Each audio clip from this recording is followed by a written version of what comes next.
Hi, and welcome to The Human Factor, the LinkedIn Live of Inc. and Fast Company. I'm Eric Schurenberg, the CEO of Inc. and Fast Company.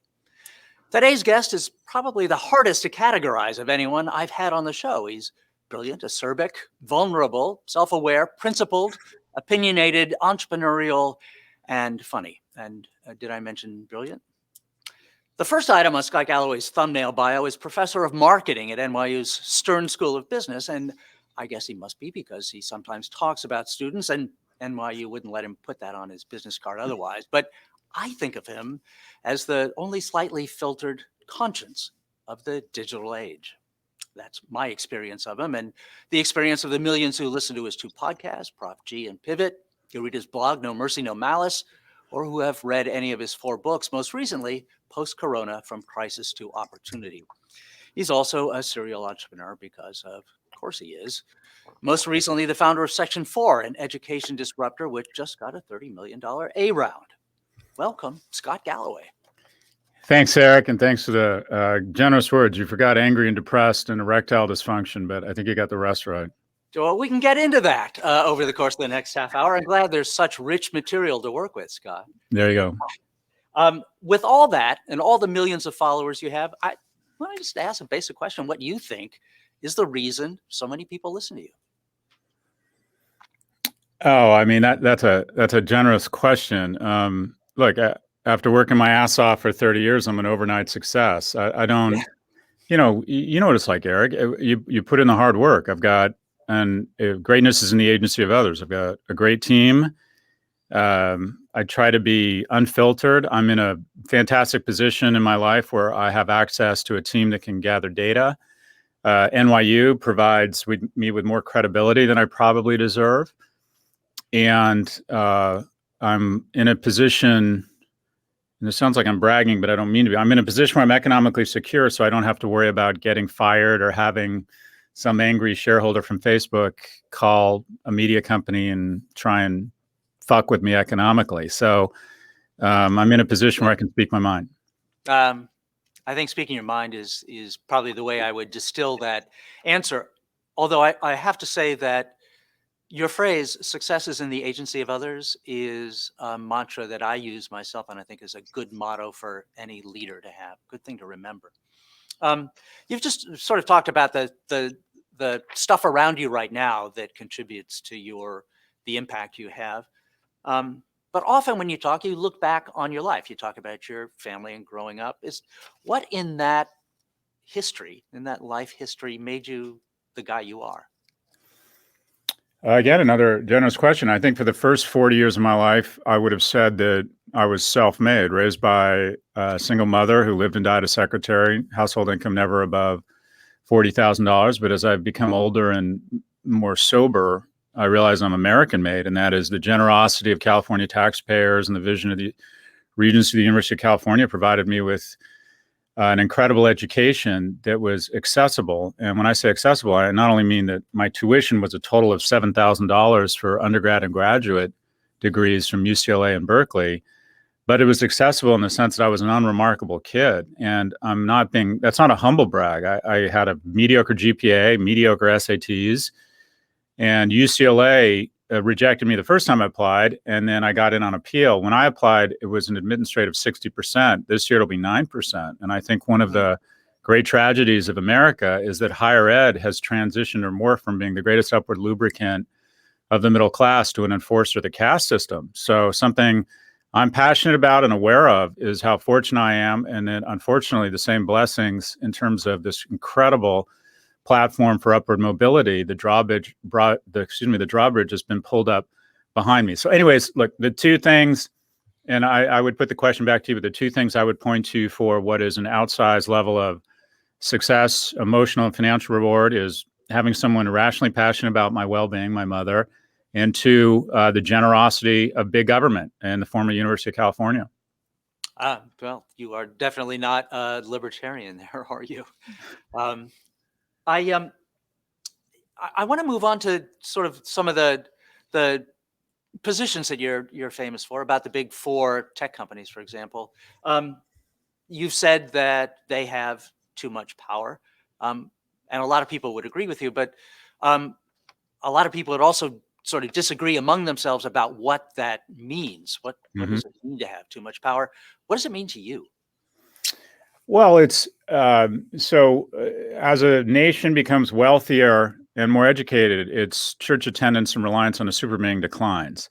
But we still have um, more and more questions. Our brain is big enough to answer very complicated questions, but it's not big enough to ask very complicated questions, but it's not big enough to answer them. And into that void slips a super being. And then when that super being declines in importance and relevance, we fill that void with a new sort of mysticism and new Jesus Christ in the form of big tech and its leaders, because the closest thing to the mysticism of a godlike, what is a prayer? A prayer is a query into the universe. Will my kid be all right? Now it's symptoms and treatment of croup into the Google dialog box. You trust Google more than any priest, rabbi, scholar, mentor, or boss. Google knows if you're contemplating getting engaged or getting divorced. It knows your STDs. It knows if you're diabetic.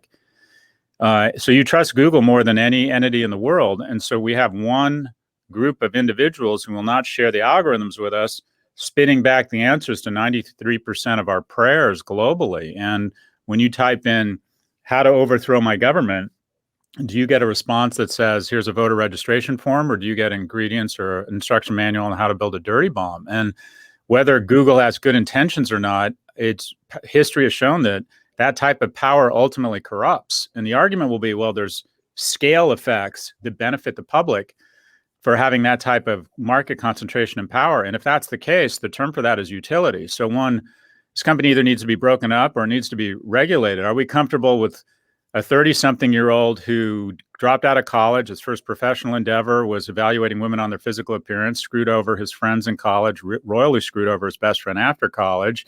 He now controls the algorithms that influence the population of the Southern Hemisphere plus India, and can't be removed from office, and will probably be there for another 50 years. That's Facebook. So on and on and on. Are we comfortable with this level of concentration of power? And even beyond the moral arguments, the greatest job creator in history has been small and medium-sized businesses in the United States that create 2/3 of new jobs. And if you look at the fastest growing parts of our economy, tech hardware, search, social, e-commerce, they're no longer growing that fast in terms of number of companies or startups, because you can't get funded in a category where there's a monopoly. No one wants to fund an e-commerce or search company right now because they don't want to compete against Amazon or Google. Whereas categories like biotech or fintech, where you don't have monopoly or duopoly power, there's many more startups. So the ecosystem is unhealthy.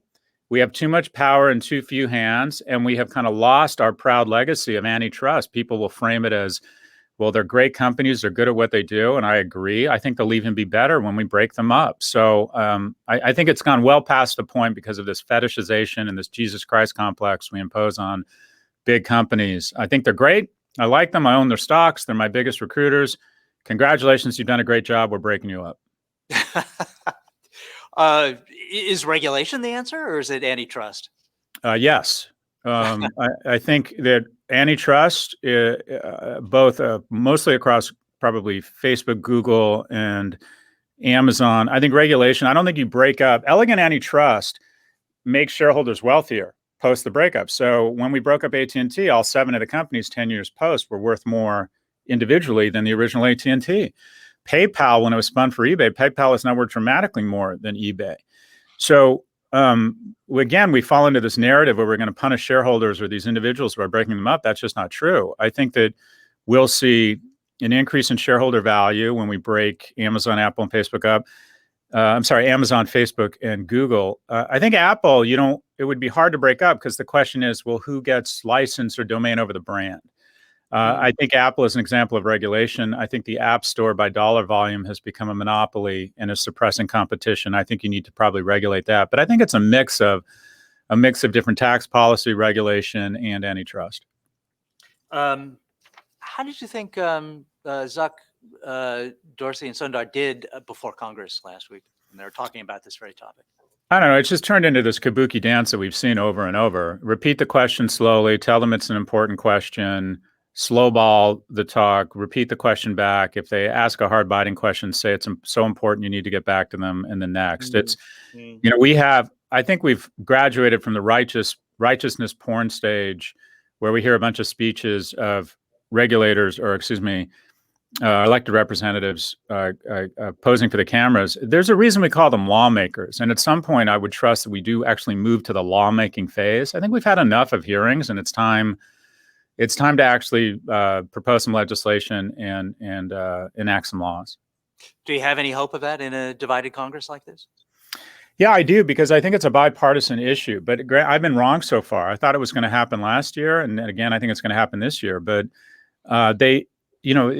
hating big tech is now a bipartisan issue. Right. They hate them for different reasons. The Republicans think they're suppressing speech. Democrats think they're destroying jobs. But I'm kind of down with whatever gets them to agree to break these guys up. But I spend a decent amount of time in Washington talking to elected representatives, and there just seems to be a movement, not only at a federal level, but at a state level. Where you see what Tisha James is doing in New York. The Texas AG is going after him for cartel pricing. 48 of the 50 states have signed on to an antitrust movement. So it feels as if, whether it's from European regulators, state AGs who see the fastest blue line path from the Attorney General's mansion to the governor's mansion is to go after big tech, or even Congress and Senate, which looks like they're finally metastasizing a backbone around these issues. I think it's coming. The book on Congress, legislators in general, is that they don't understand tech well enough to regulate them, and whatever they do will be 10 years out of date and ineffective. Do you believe that? Well, yeah. So 8% of our elected representatives have a background in engineering or technology. But if you read Senator Klobuchar's work on antitrust, if you watch the panel from Representative Cicilline, Senator Warner has a background in technology. Letitia James seems to understand it. And granted, she's AG in New York. I do think there's some really talented, earnest, smart people. Every time I go to Washington, I leave feeling better about America. I find these people are remarkably hardworking and smart and earnest. But, the question is, have they been overrun? Every year we cut the budget of the DOJ and the FTC. And now, for the first time, big oil and big tobacco are no longer the biggest spenders on lobbying. It's big tech. There are more full-time lobbyists working for Amazon who live in D.C. than there are sitting U.S. senators. The PR department and communications department of Facebook, the manicures Mark and Cheryl's image, is now bigger than the newsroom at the Washington Post. So I just feel as if we've been kind of outgunned or overrun. I think the best investments we could make as a society right now would probably be to triple the funding of the DOJ, the FTC, and the IRS. I'd like to think the immunities are kicking in and that we see the problem and, 12-step program. Yes, I'm an alcoholic. I think we finally acknowledge, yes, big tech is too powerful and something needs to happen. So I'm hopeful. I don't think America is what it is. I think America is what we make of it. And I think we can absolutely break up big tech and increase shareholder value, increase job growth. And also, I think the services will get better. You are, in addition to being a tech pundit and commentator, you're a patriot too. I mean, you, more than anyone in this field that I'm aware of, you talk about the impact on the country, and you care a lot about the culture and the spirit of the country. How do you feel after January 6th? And so again, you're being really generous with your comments. I've never served our country. I think a lot about, and it's very selfish. I just look at a guy like me who is insulting a powerful companies might be in jail in China. In Europe, a guy like me who started companies that have gone bankrupt might never be able to raise money again. So a guy like me who lived in a single parent household in Latin America or other countries would just never have the opportunity to be sitting here with you. So my patriotism is just a function of appreciation and recognition that the smartest thing I ever did was to be born in America. Uh-huh. And then even smarter, the genius to be born in California when I could get amazing education at a low price and come into the internet age. So, it's very kind of you to call me a patriot. I'm just someone who's sober, who realizes that most of my success is not my fault. So I want to, I feel this, Eric, I don't know if you feel this way. I think you and I are about the same age. I feel this. The good news is you get older as you become more empathetic. The bad news is as you get older, you become more empathetic. And I feel as if there's this collective scream from kids in households, literally like screaming out to my generation saying, Boss, you got yours. Help us get ours. The percentage of wealth that people under the age of 40 command has dropped from 19% to 9%. And I look back, I think of just the massive blessings this country has provided me. And I feel like at some time you have to flip to being a giver and not a taker. And I'm trying to make that transition. A lot of it is virtue signaling, but I actually think that virtue signaling can be helpful because when you say stuff, you're more likely to behave that way. And if other people see you getting accolades and compliments from someone impressive like yourself because you say things positive about the country, they're more inclined to say positive things about the country. But it's easy to be critical of our country. I was horrified by the events of January 6th. I thought it was very depressing. I think the damage will be decades that it's done to our reputation nationally in terms of our ability to question other countries' behavior. I think Twitter and Facebook, I think people should go to jail. I think an accomplice to sedition is a crime. And so I'm hopeful that big tech realizes that bludgeoning a Capitol police officer with a fire extinguisher is not a good business model, and they should be held accountable for that. Well put. Let's talk about my industry. The decline in trust in media has been, I don't know, something more like falling off a cliff than a decline. What caused it from where you sit, and can that ever be rebuilt? It's a really thoughtful question. I would say that to a certain extent, the demo and democracy can be dangerous, and that is when we democratize media.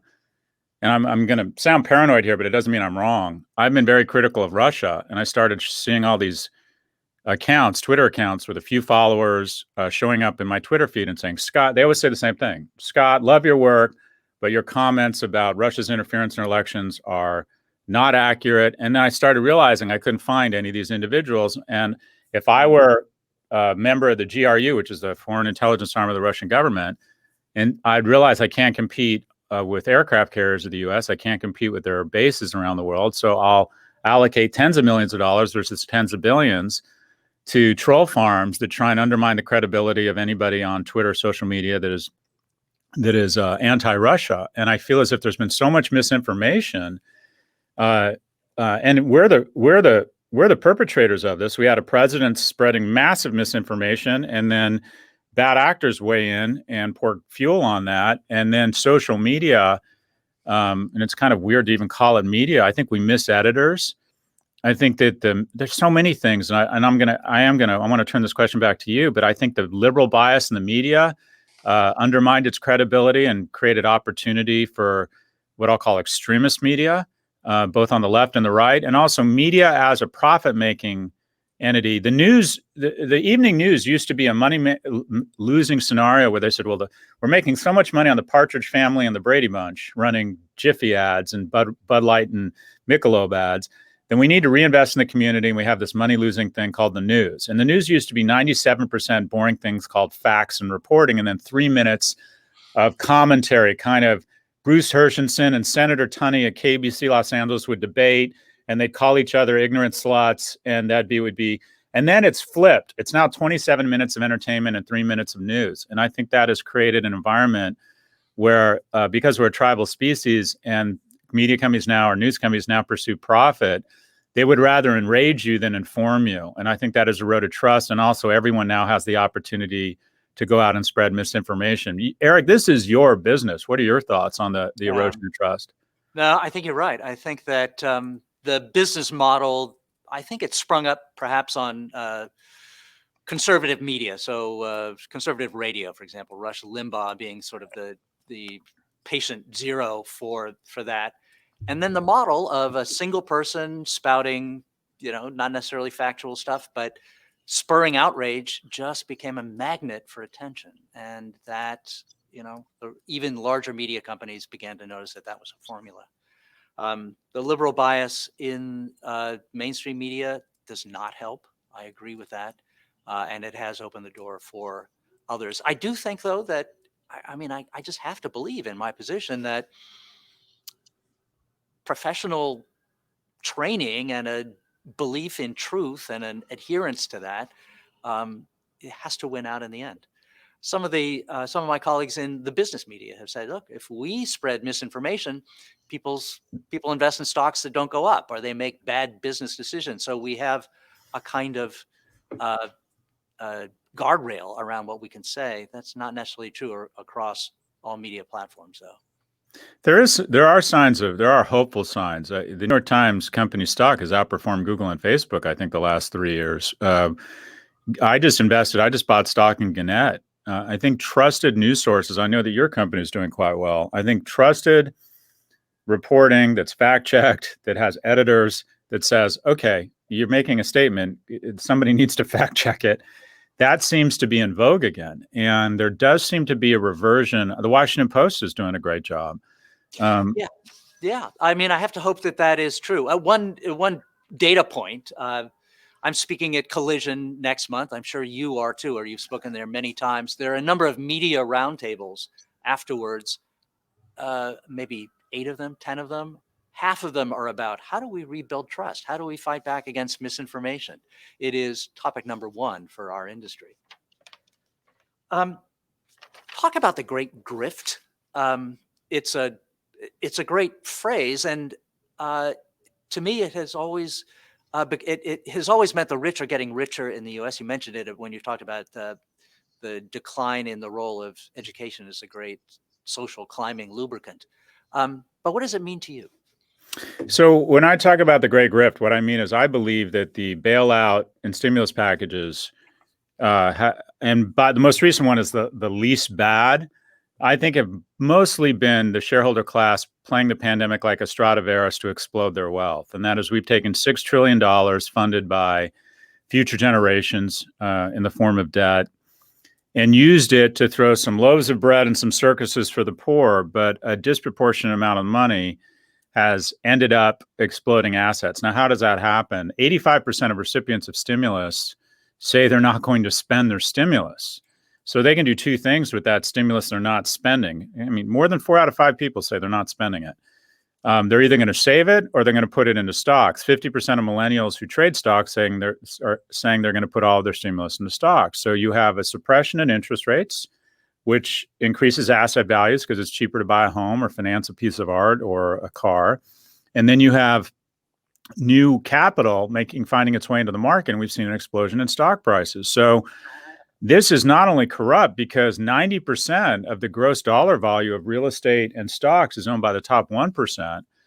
It's also dangerous because I think what you've seen is if Amazon stock had gone down 70% instead of gone up 70% since the beginning of the pandemic, I think when that van with a smile rolls into my driveway tomorrow morning, in addition to delivering my Nespresso pods, someone would jump out and jab me and my family with a vaccine. 7 days after Pearl Harbor, Chrysler converted its largest factory into a factory punching out M1 Bradley tanks. That one factory produced more tanks than the entire Third Reich combined through the fullness of the war. We haven't shown this virus the full capitalist response that America is capable of because the capitalists, the shareholder class, the control government, only 400 families were responsible for 50% of the funding of our presidential election across all candidates. The dirty secret of this pandemic is that we in the top 10%, much less the top 1%, are living our best lives. COVID-19 for the wealthy has meant some inconvenience, but mostly it's meant more time with Netflix, more time with your family, and your stock portfolio has boomed. So I'm not suggesting wealthy people aren't empathetic. I'm not suggesting they want the pandemic to go on. But if Walmart's stock had gone down 50% instead of up 50%, and someone walked into their stores without a mask, they would have tased their asses. But instead, it's kind of stop, it hurts so good. And I just think, look at Israel. Israel has the TAS 125, which is their equivalent of their NASDAQ. Their NASDAQ was down in 2020, and they're vaccinating people at 7 times the rate we are. And we've done a good job, I'm going to be clear, since I think the Biden administration took over, and the Trump administration deserves some credit for Operation Warp Speed. But we would have made, if the stock market had been cut in half, we would have made the response in Taiwan, South Korea, and Singapore look like amateur hour. But instead, we decided that 500,000 deaths is bad, but the NASDAQ going down would be profoundly tragic. So we use this as an excuse to shove a ton of money at people who didn't need it. PPP loans was ridiculous. $750 billion going to the wealthiest cohort in America, small business owners, because there's this cartoon of a cupcake bakery that just needed a pier to the other side. What bullshit. The majority of business owners are wealthy, and we should have given money to people and let them decide what businesses survive. The biggest error we've made in terms of a zeitgeist or approach around these bailouts is we should be protecting people, not companies. Delta Airlines? Why the hell are we bailing out Delta Airlines? So what we've done is protected shares.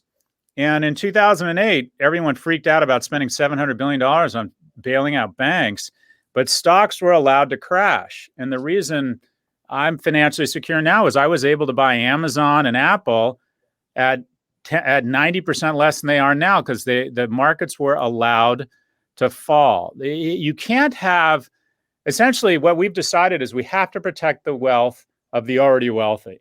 And unless you let the winds of creative destruction gale, you don't give young people an opportunity. So if a restaurant goes out of business, it's tragic for the 50-year-old who owns it, but that real estate becomes less expensive and it gives a 28-year-old graduate of the Brooklyn Culinary Academy a chance at their dream. When stocks get hammered, it gives people coming into their income earning years a chance to buy stocks at a lower price. So all we have done, we've decided collectively as a nation, and you see this everywhere, that our nation's mission is to protect the wealth of older, more male-dominated, whiter cohorts. And it's no accident that a younger generation that's browner, that's more gender balanced, is just getting the shit kicked out of it. So I feel like everything we do is answers a couple questions. How do we turn the top 1% into billionaires?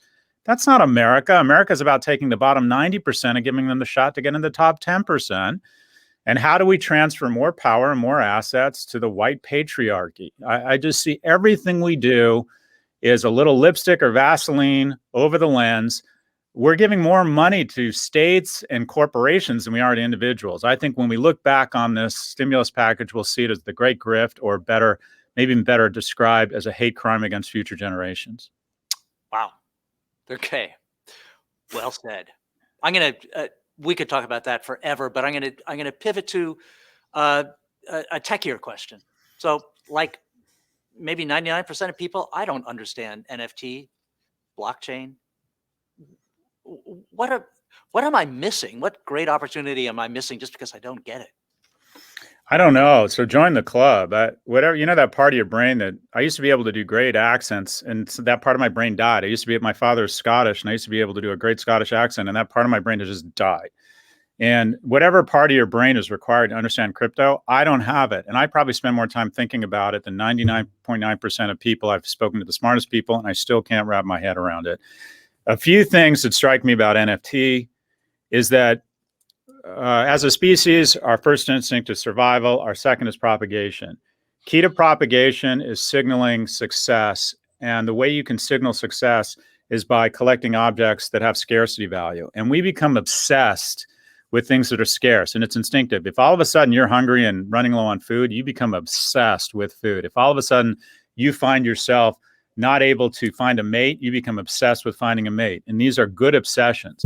So when something is limited, when the Panerai store in Aspen convinces me that the $1,000 worth of movements, rubber, and glass is limited edition, they can charge me $11,000 for it because I become obsessed with it.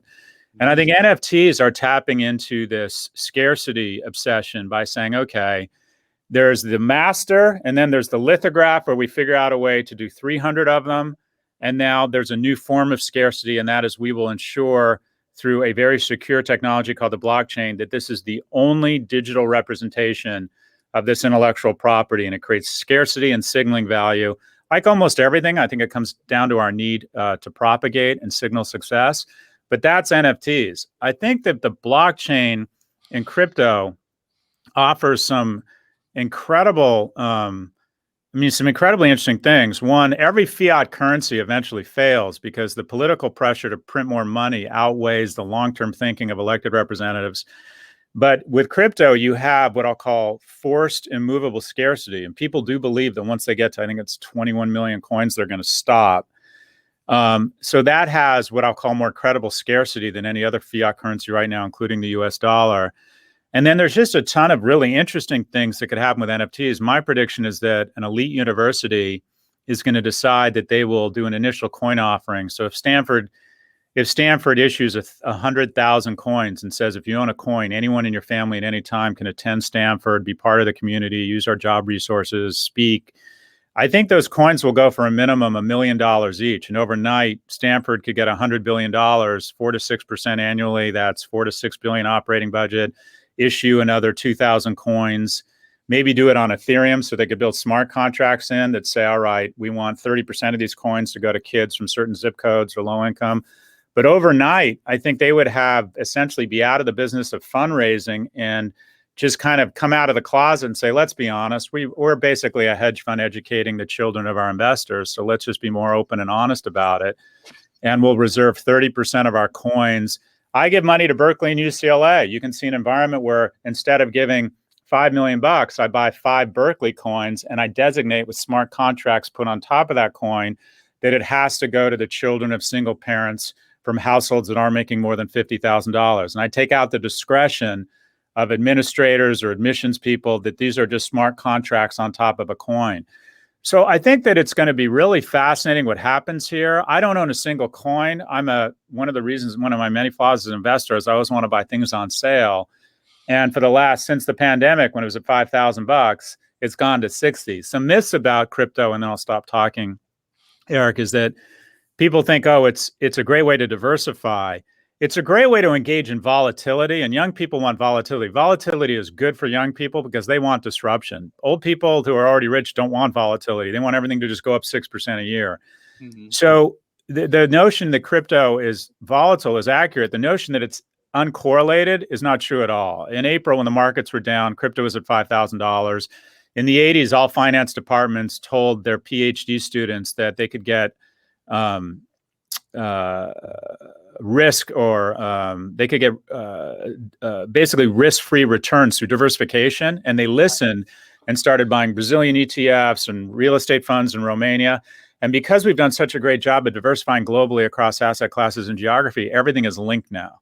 Anyways, my mind, I'm with you. I barely get this shit. And I think I'm in the top 1%, and I still don't really understand it. And it benefits from that because nobody really, when I look at Compass, which is supposed to go public today, I can go, okay, they want 2 times revenue, which makes no sense for a real estate brokerage. I have benchmarks.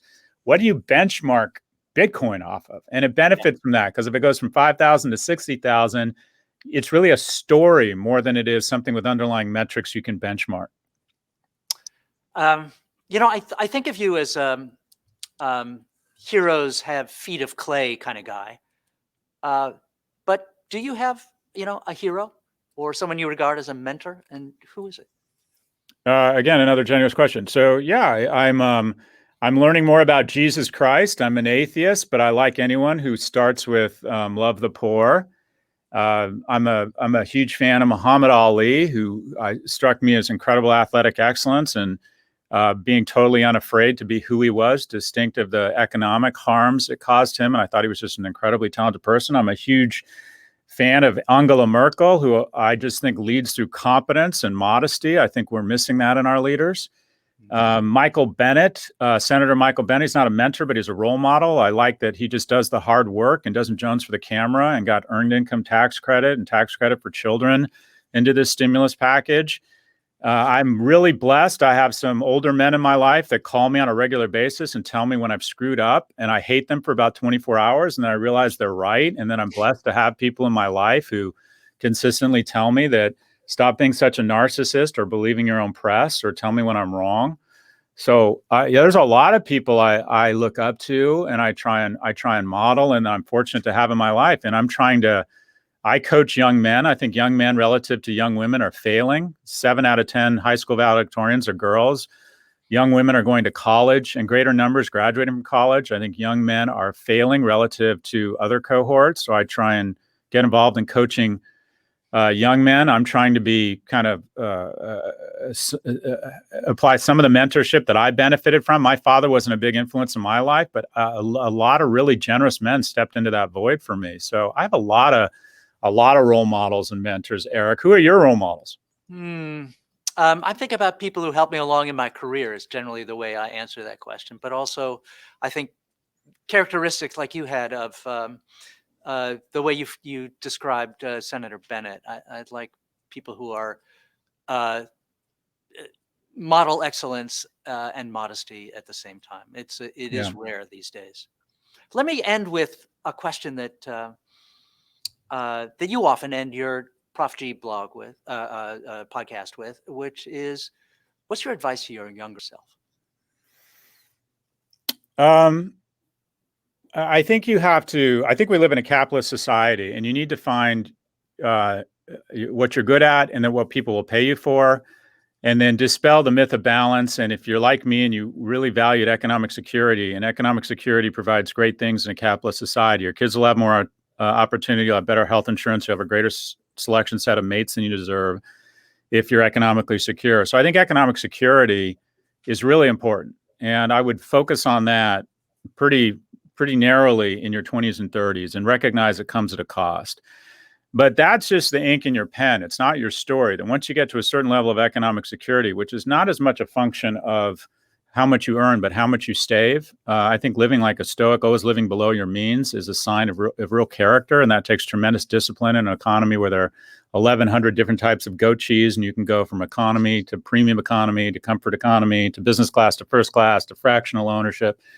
So I think it takes a lot of discipline to save money, but I think that pays off hugely. But once you get to economic security, I wrote a book on happiness. Almost all studies point to the same thing, and that is your happiness is a function of the number of deep and meaningful relationships you have. And if I were to course correct on anything, any big mistake I made when I was younger was, I was just focused on being awesome, which for me meant being ripped physically, having sex with as many strange people as possible, and trying to make as much money as possible. And I didn't invest in relationships.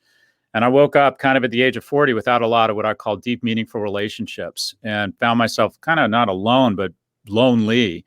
And if I would give advice to any young person, it's that invest in relationships and have the confidence and courage, and men aren't good at this, to express appreciation and admiration for other people. If you think of yourself as a loving and generous person, you're not unless you articulate those things and demonstrate them with your word and action. So I would say to any young person, I've been speaking at a lot of these virtual commencements, the only absolute I can guarantee you is that you will never look back and regret telling people how much you love them, how much you appreciate them, and how much you admire them. And I did not do enough of that when I was a young man. Wow. That's a great place to leave it. You'll never go wrong by telling people how much you love them and how much you appreciate them. Scott Galloway, thank you for spending the time with us, and thank you for everything you do. Thank you, Eric. Congrats on your success. Thank you. Thank you. And thank you for watching. This has been The Human Factor, the LinkedIn Live of Inc. and Fast Company. I'm Eric Schurenberg. Thanks for watching.